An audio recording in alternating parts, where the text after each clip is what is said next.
la réflexion sur H1N1 n'est pas foncièrement différente de celle qu'on a eue sur H5N1.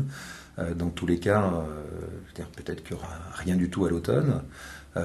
Peut-être que c'est finalement H5N1 qui ressortira. Peut-être que ça sera, qu'il y a un moment, en tout cas à un moment ou à un autre, on sera confronté à une pandémie.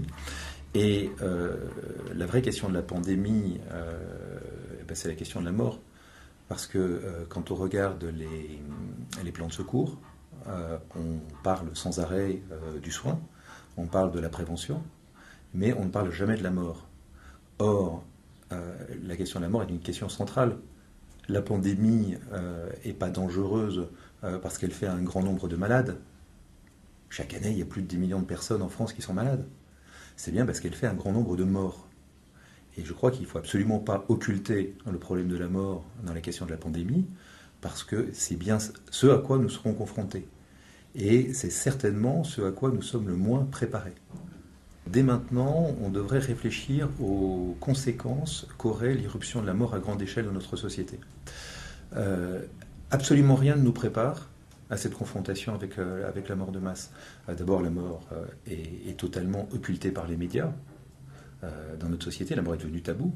Alors, ça peut paraître paradoxal parce qu'on n'a jamais autant vu de morts aux informations télévisées, on n'a jamais vu autant de morts dans les jeux vidéo. Nos enfants meurent plusieurs fois par heure dans les jeux vidéo, les films, les téléfilms présentent sans arrêt des morts. Mais justement, cette surexposition de la fausse mort met en évidence le fait qu'on occulte totalement la mort réelle, celle qui pourrait être la mort d'un de nos proches. Ça, on n'en parle jamais. D'ailleurs, c'est très amusant parce qu'il y avait eu une émission de Garry Lemarchand qui était passée, qui avait été lancée il y a 2 ans. Alors, c'était la mort de... c'était les tabous de... Et il y avait les tabous de l'inceste, il y avait les tabous de la virilité, il y avait les tabous de l'homosexualité, etc. En réalité, c'est absolument pas les tabous. La seule émission qui a vraiment choqué, c'était les tabous de la mort, parce que c'est devenu certainement l'ultime pornographie dans notre société, la mort. Quand on regarde ce qui s'était passé en 1918, 1919, quand il y a eu la grande pandémie de la grippe espagnole, eh bien, à l'époque, la mort était omniprésente. On portait le deuil quasiment un tiers de sa vie. On avait une sorte d'héroïsme de la mort. Pendant la guerre de 14, on avait nos jeunes soldats qui chargeaient devant les nids de mitrailleuses en pantalon garance, poitrine découverte. Donc, et puis, quand on mourait, il y avait les monuments funéraires, il y avait les tentures noires, tout ça. Il y avait la mort était omniprésente. Alors que maintenant, elle a radicalement disparu de nos référentiels. Et puis, par rapport à une pandémie comme celle de 1918, qui est une sorte de référence par rapport à ce qui pourrait se passer, en tout cas, si on devait avoir un grand nombre de morts, eh bien, on a des choses qui ont, notamment sur le plan démographique, qui ont radicalement changé. D'abord, on a l'espérance de vie. Qui a augmenté de façon extraordinaire. Début du siècle, à ce moment-là, l'espérance de vie, c'était 45 ans. On est passé maintenant à plus de 80 ans. Ça veut dire qu'on meurt vieux. Et en tout cas, il n'est plus dans l'ordre des choses de voir mourir des gens dans la force de l'âge à 40-50 ans. Donc ça produirait déjà un cataclysme. Ensuite, on ne meurt plus de maladies infectieuses. Au début du XXe siècle, on mourait 2 fois plus de maladies infectieuses que de cancers. Actuellement, on meurt 40 fois plus de cancers que de maladies infectieuses. Donc, la maladie infectieuse, celle qui arrive, qui touche tous les membres d'une famille, et puis qui en tue un quand elle épargne les autres, tout ça, ça n'existe pas dans notre société. On n'est pas habitué à ça. Je dirais même que la mort brutale disparaît. C'est-à-dire on meurt le plus souvent vieux, mais à la suite d'une longue période en maison de retraite ou dans des centres spécialisés avec des maladies dégénératives. Et donc la mort sociale se produit avant la mort physique. Et donc il y a une sorte on s'habitue à la survenance de la mort. La mort brutale, celle qui survient comme ça en 8 jours, on n'y est pas habitué non plus. Et puis, si on avait une pandémie grippale qui touche toutes les couches de la société, mais elle toucherait également, enfin on voit en tout cas dans ces pandémies-là qu'elle touche notamment les jeunes, qu'elle touche les très jeunes. Or, la mort des enfants, elle a complètement été éradiquée. La mort périnatale a complètement été éradiquée. C'était absolument pas le cas au début du siècle. On avait la canicule de 1911 faisait 20 000 morts d'enfants. Imaginons seulement qu'en 2003, il y ait eu 100 morts d'enfants, le gouvernement tombait. Donc, et d'ailleurs, on a, dans les entreprises de pompes funèbres, on n'a aucun stock de cercueils d'enfants. Tout simplement parce que les enfants ne meurent plus. Imaginez que la société soit confrontée à ces morts d'enfants de façon brutale et massive. Je ne vois pas comment on trouvera des parents qui vont venir travailler et qui vont venir mettre en danger leurs enfants. Hein, donc tout ça entraînera des désorganisations totales de la société. Ouais, c'est pour ça que je pense qu'il faut absolument réfléchir à l'attitude de la société vis-à-vis de la mort, l'attitude de nos personnels vis-à-vis de la mort, que ce soit les personnels soignants, que ce soit les personnels des pompes funèbres, que ce soit les personnels dans tous les domaines. Si on n'a pas de transport, si on n'a pas de nourriture, si les gens ne peuvent pas se nourrir, si les cantines ne marchent pas, si les magasins ne sont pas approvisionnés, si on ne peut pas réparer les matériels médicaux, si on ne peut pas s'approvisionner en tout. Notre société est complètement interdépendante actuellement. Donc, la mort qui terroriserait la population et qui ferait que beaucoup de gens ne seraient pas opérationnels pour justement faire marcher toute cette logistique, eh bien, ça entraînerait certainement des problèmes importants au niveau de la logistique des soins. Hein. En 1914, quand était arrivée la Grande Guerre, elle succédait à la guerre de 70, qui avait été elle-même très meurtrière, et on s'est aperçu, et dans tous les cas, on connaissait les épidémies. Hein, puisque lors de la grippe espagnole, on s'est aperçu que les gens de plus de 70 ans avaient quasiment été immunisés. Ça veut dire qu'il y avait eu auparavant une épidémie qui avait permis cette immunisation. Et la mort était omniprésente. Songez qu'en 1870, l'espérance de vie était retombée à 30 ans. C'est extraordinaire. Donc je pense que la situation est absolument pas comparable. Alors, je veux dire, la pandémie telle qu'elle est arrivée en 1918 et 1919 est arrivée à un moment où on était préparé à la mort, où on la vivait au quotidien. Par exemple, parler des enfants, mais à cette période-là, je veux dire, les femmes mouraient en couches. Il y avait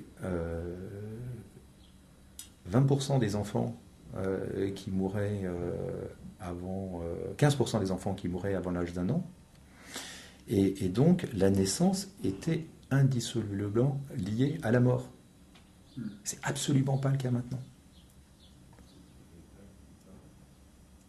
C'est quand même les soins donnés aux morts et le respect dû aux morts, c'est quand même constitutif de notre humanité. Hein, quand on se demande qu'est-ce qui nous caractérise en tant qu'humains, quand on remonte dans la nuit des temps, on peut se dire que les premières traces d'humanité, c'est quand un membre de la Horde s'est retourné et puis est allé mettre des grosses pierres sur un membre un compagnon qui était mort pour éviter qu'il soit mangé par les bêtes. Et c'est la naissance de la symbolique. Hein. Donc, puis s'occuper des morts, c'est le devoir d'Antigone. C'est vraiment. Or, si on est en situation pandémique Et pour avoir vécu la canicule de 2003, je peux dire ce que c'est qu'une situation de crise. Si on est en situation pandémique avec dans des hypothèses qui ont été envisagées par le gouvernement dans le plan d'essai massif à entre 93 000 et 230 000 morts, eh bien à ce moment-là, on risque complètement de sortir des schémas dans lesquels on est capable d'enterrer nos morts.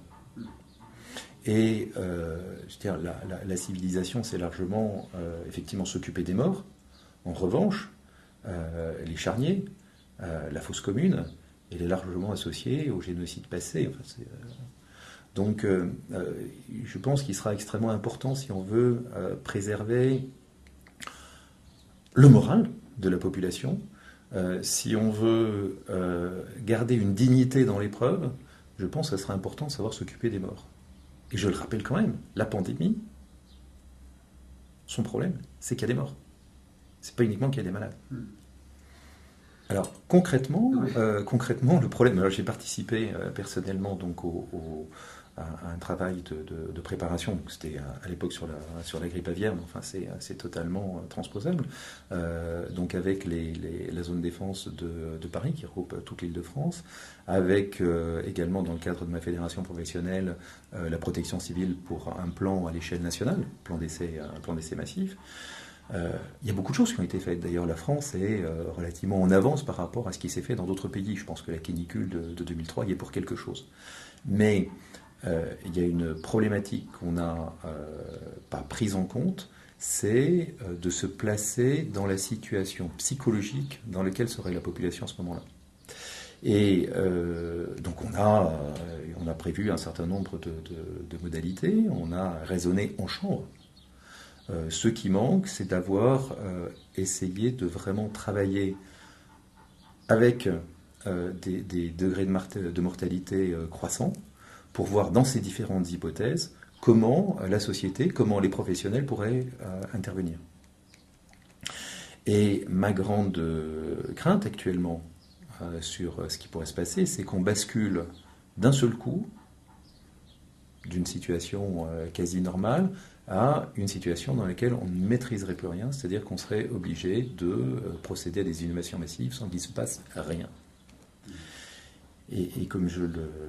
Or, je pense que c'est vraiment nécessaire qu'on arrive à garder et à préserver cette humanité dans l'accompagnement des personnes.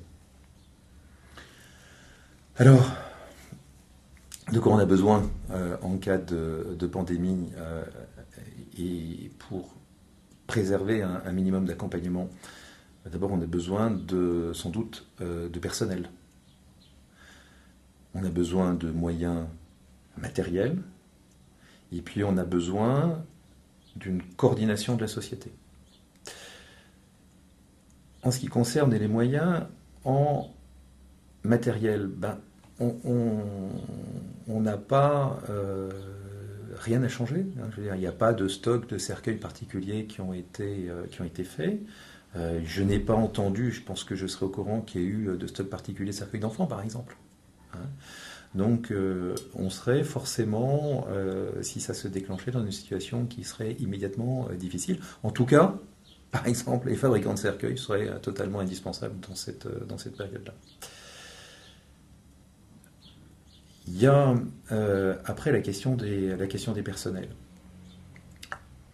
Tout le système funéraire est organisé pour fonctionner à partir des hôpitaux ou des établissements de santé. 85% des décès ont lieu en dehors du domicile et sont centralisés dans des chambres funéraires ou dans des chambres mortuaires d'hôpitaux. C'est comme ça que fonctionne la logistique funéraire.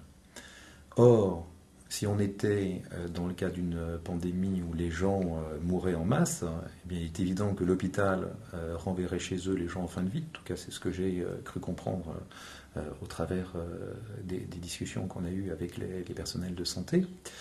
Les gens rentreraient chez eux. Et donc, on aurait affaire, exactement comme dans le cadre de la canicule de 2003, à des décès dispersés dans des domiciles. Or, imaginez maintenant ce qui se passe du côté des personnels funéraires. On aurait des personnels qui seraient obligés de se déplacer dans les véhicules. Problème de déplacement.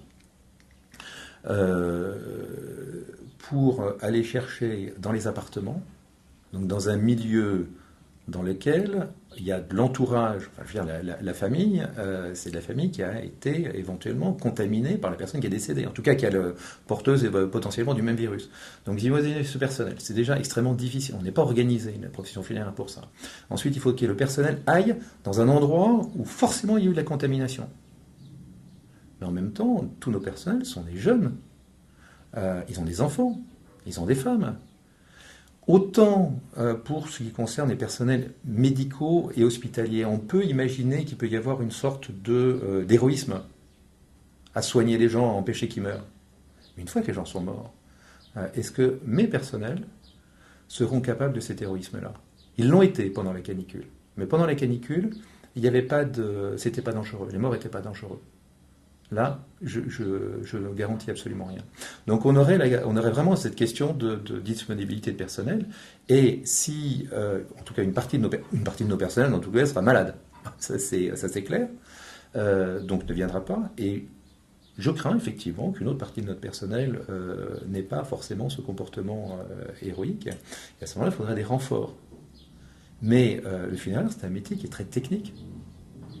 On ne parle jamais du métier du funéraire, et puis parce que c'est un métier qui est très très occulté, mais en réalité c'est très technique. Et puis il faut pouvoir supporter de manipuler des morts à longueur de journée, et là ça serait des morts et des morts et des morts. Donc je pense que très rapidement il y aurait une rupture dans la chaîne de soins. Dans la chaîne, enfin en tout cas dans la chaîne funéraire, je veux dire. Et puis, il y a extrêmement peu de gens qui ont une expérience de mort massive. On a une petite expérience sur un cas qui était la canicule à Paris, où on a vécu des situations qui étaient des situations qui s'apparentaient à des situations de guerre ou de pandémie. À ce moment-là, la contagiosité en moins, mais il y a très très peu de gens qui ont vécu ça. Rappelons-nous quand même en 2003, tous les gens pendant ce temps-là, ils étaient à la plage, et il y avait un décalage tellement extraordinaire entre ce qui se passait dans tout le reste de la société et puis ce qu'on vivait nous sur le terrain, que je crains que la leçon n'ait absolument pas porté. Donc je ne suis pas forcément très optimiste. Il faut imaginer quelque chose. Or, jusqu'à présent, je n'ai jamais entendu d'écho de la part des autorités sur qu'est-ce qu'on ferait sur le plan spirituel à ce moment-là. Les religions ont été consultées, elles sont toutes d'accord pour faire des cérémonies collectives. Mais comment le faire de façon pratique? Il ne faudrait pas que ça vienne trop vite pour qu'on puisse avoir le temps d'inventer, de mettre les choses en place. S'il y a un message à essayer de faire passer, c'est que on aura beau tout imaginer en termes de soins, à partir du moment où il y a des morts, si on n'est pas capable de prendre un minimum soin des morts, si on n'est pas capable de prendre en compte la mère qui veut s'occuper des obsèques de son enfant, si on n'est pas capable de prendre en compte la personne profondément croyante qui ne peut pas faire un geste pour celui qui est parti, à ce moment-là, je pense que la société explose. En tout cas, ce qui fait notre lien social, ce qui fait notre solidarité de société, je pense qu'elle ne peut plus continuer à fonctionner.